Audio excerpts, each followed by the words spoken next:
So the way I'm going to teach you is the way I teach my students because it works for any quadratic equation.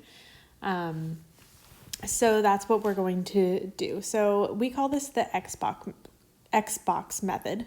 So I'm going to draw a box here and I'm going to draw an X. So in this box, what we're doing is we're trying to figure out the side lengths that would give us a specific area for each little square. So in this first square here, you always take your first value, which is x squared. And then in this box right here, this one bottom left, is always your last value. So in this case is 10. So now what we're trying to do is we're going to use this x here to help us determine two numbers that multiply to 10 and add to 7. And we're going to use this right now so that we can do it with more complicated ones later.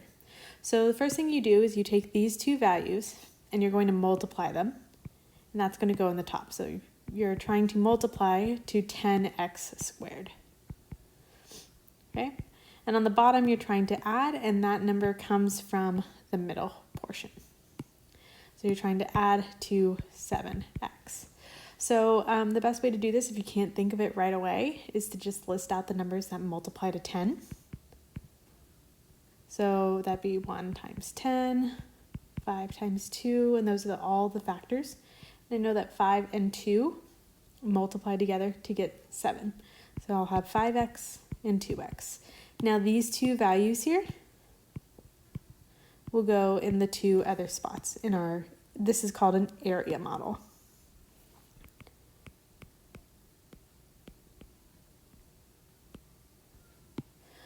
So it doesn't matter where they go, 5x and 2x.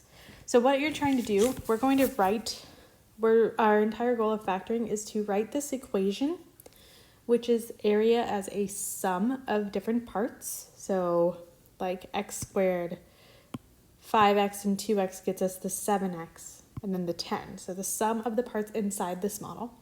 And now we're trying to write it as a product. So product means things that are multiplying. So when we're talking about an area model, we're talking about the length times the width. And the length times the width will give us our factored form. Right? So the best way to start is with x squared. So the only two things that multiply together to get x squared are x and x. And once you get those, it's pretty easy. So we would say, oh, okay, well, how do I get 5x? Oh, I already have an x. So what do I multiply x by to get 5x? I multiply it by 5. Oh, down here, I need 2x. I already have an x, so what do I multiply 2x by, or x by to get 2x? 2. And then just double check that 5 and 2 multiply to get 10, which it does. So that's a positive 5 and a positive 2. So my factored form would be my two sides, x plus 5 and x plus 2. And it does not matter which order you write them in. Okay? So let's do another one, maybe a little bit more complicated with a subtraction. So let's say x squared minus x minus 12. Okay, so we would start with our, I'm going to scroll down just a little bit. This is one of the problems from your homework down there. So we'll get to that in a minute. So I'm going to start with my box.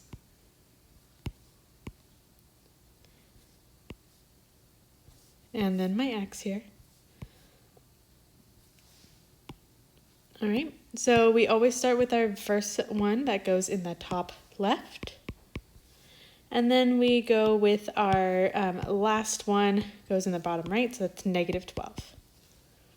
So now we move to our x. I take these two values, multiply them together to get the top here. So I'm multiplying to negative 12 x squared. So multiplying. And then I'm adding to my middle value here, which is negative 1x. Right? So now I'm looking for numbers that multiply to 12, or sorry, negative 12. and add to x. So I'm going to list out all of the numbers that multiply to positive 12. Just help me out. So I always got 1 and 12, 2 and 6, 3 and 4. So since I'm multiplying to a negative, I know one of these numbers must be negative. And I have to figure out which one is negative based on what I'm adding to. So I'm adding to a negative 1, so that means I'm going to be using positive 3 and negative 4 because the bigger number is negative, so my answer will be negative. So these two are going to go in the empty spots. Again, it does not matter where they go. I could have 3x here, or I could have it here. Doesn't matter.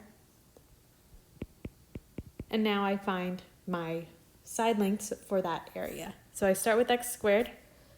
Only things to multiply to x squared are x and x. And that makes it a lot easier to get the other sides.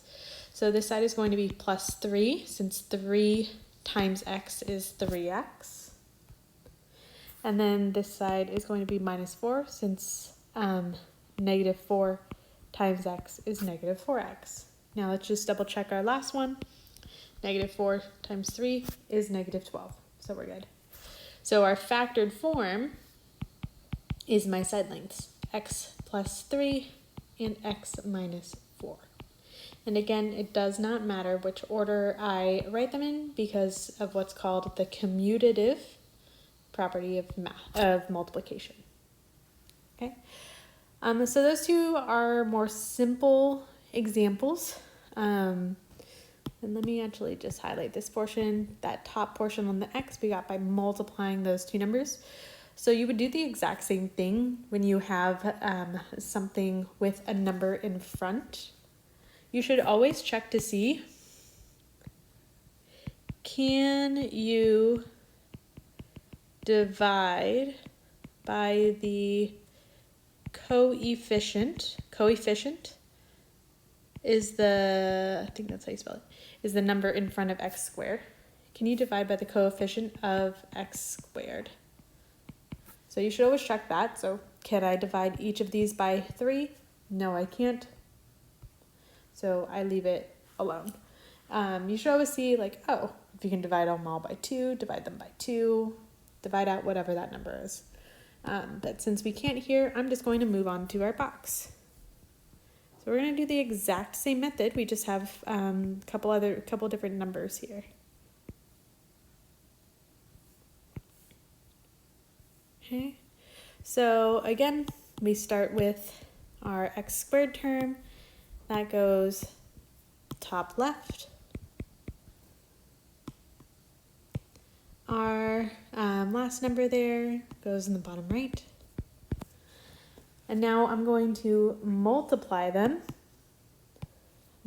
these to get my top number here. So 3 times negative 35 is negative 105 x squared. And then our middle number there, it's going to go on the bottom, so 16x. So I'm trying to multiply to 105, add to 16. So sometimes this is kind of difficult, but let's just do this together. We know 1 times 105.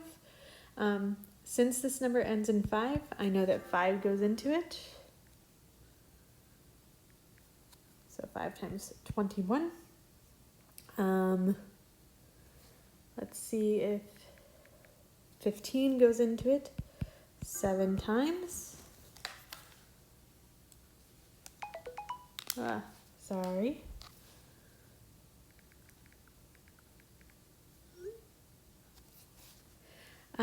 So this is also a negative 105, so I know one of these numbers has to be negative.